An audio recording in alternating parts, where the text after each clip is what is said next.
রাসূল সাল্লাল্লাহু আলাইহি ওয়াসাল্লাম সাহাবাদেরকে নিয়ে একবার বসা, হঠাৎ করে এক সাহাবী এসে বললেন, ইয়া রাসূলুল্লাহ হালাকতু ইয়া রাসূলুল্লাহ, হে আল্লাহর রাসূল আমি তো শেষ। রাসূল সাল্লাল্লাহু আলাইহি ওয়াসাল্লাম বললেন, তুমি শেষ, তোমার আবার কি হলো?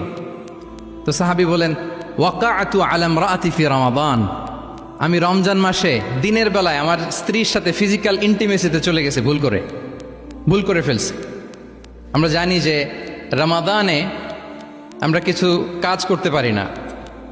সিয়ামের সংজ্ঞাই হচ্ছে আসওমু হুয়াল ইমসাক আনিল আকলি ওয়া শুরবি ওয়াল জিমাই মিন তুলুইশ শামসি ইলা মিন তুলুইল ফাজরি ইলা গুরুবি শামসি মা আন-নিয়া, মানে রোজা হচ্ছে এটা এমন ইবাদত, সূর্যোদয় থেকে সূর্যাস্ত পর্যন্ত না খেয়ে থাকা, কোনো কিছু পান না করা, এবং দিনের বেলায় বিবাহিতরা তাদের স্ত্রীদের সাথেও ইন্টিমেসিতে যেতে পারবে না। এটা যদি কেউ মেনটেন করে, এটা হচ্ছে সিয়াম। তো সাহাবী বলে, ইয়া রাসূলুল্লাহ আমি তো শেষ, আমি তো দিনের বেলা ভুল করে ফেলছি, আমি তো আমার স্ত্রীর সাথে মেলামেশা করে ফেলছি, এখন কি করব? তো এটার আবার একটা বড় পেনাল্টি আছে, আপনারা যারা জানেন যে ইচ্ছাকৃত রোজা ভাঙলে কাজাও করতে হয়, কাফারাও দিতে হয়। কাজা মানে একটা রোজার জন্য একটা রোজা, আর কাফারা মানে হচ্ছে আরো 60টা রোজা রাখতে হবে। কয়েকটা জিনিস আছে, বেসিক্যালি 3টা। তো রাসূল সাল্লাল্লাহু আলাইহি ওয়াসাল্লাম তাকে বললো যে তোমার তো পেনাল্টি হয়েছে, তুমি তো বড় ভুল করে ফেলছো, তো তোমার কাছে কি এরকম কোনো দাস আছে যেটাকে তুমি আজাদ করে দিতে পারবা, মুক্ত করে দিতে পারবা, তাহলে পেনাল্টি আদায় হয়ে গেল।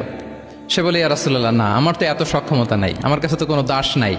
আচ্ছা দাস নাই, তো রাসূল সাল্লাল্লাহু আলাইহি ওয়াসাল্লাম বললেন তাইলে তুমি টানা 2 মাস রোজা রাখতে হবে, তাইলেও পেনাল্টি হয়ে যাবে, আদায় হয়ে যাবে, পারবা? সে বলে, ইয়া রাসূলুল্লাহ 2 মাস রোজা রাখা তো এটা কঠিন হয়ে যায়, ইটস নট এ জোক, টানা 60 দিন কি করে রোজা রাখা? তো রাসূল সাল্লাল্লাহু আলাইহি ওয়াসাল্লাম বললেন এটাও পারবে না, তাহলে 60 জন মিসকিনকে খাবার খাইয়ে দিতে হবে এজ এ পেনাল্টি। এটা বড় অন্যায় করে ফেলছো, 60 জন মিসকিনকে খাবার খাওয়াবে, এটা পারবা? সে বলে, ইয়া রাসূলুল্লাহ এটাও পারবো না। তাহলে কয়টা অপশন দিয়েছিলেন রাসূল সাল্লাল্লাহু আলাইহি ওয়াসাল্লাম? আওয়াজ করে বলেন তো কয়টা? একটাও উনি পারবে না। দাসও আজাদ করতে পারবে না, 2 মাস রোজাও রাখতে পারবে না, 60 জনকে খাওয়াতেও পারবে না। তো রাসূল সাল্লাল্লাহু আলাইহি ওয়াসাল্লাম বললেন কিছুই যখন পারবে না, কি আর করা, যাও একটু অপেক্ষা করো, দেখি কি করা যায় তোমাকে নিয়ে। তো রাসূল সাল্লাল্লাহু আলাইহি ওয়াসাল্লাম অন্যান্যদের প্রশ্নের উত্তর দিচ্ছিলেন, সময় যাচ্ছে, হঠাৎ করে রাসূল সাল্লাল্লাহু আলাইহি ওয়াসাল্লামের দরবারে এক ঝুড়ি সাদাকার খেজুর আসলো, এক ঝুড়ি। তো সাদাকার এক ঝুড়ি খেজুর দেখে রাসূল সাল্লাল্লাহু আলাইহি ওয়াসাল্লাম বললেন, ওই ব্যক্তিকে ডাকো যার কিছু নাই, কিছুই করতে পারবে না। ডেকে আনা হলো। রাসূল সাল্লাল্লাহু আলাইহি ওয়াসাল্লাম বললেন, যাও, তুমি তো কিছুই করতে পারবে না, এই এক ঝুড়ি চ্যারিটির খেজুর, সাদাকার খেজুর তুমি গরিবদের মাঝে বিতরণ করে দাও, তাসাদ্দাক বিহা, এটা বিতরণ করে দাও, তাইলে আশা করি আল্লাহ তোমাকে মাফ করবে।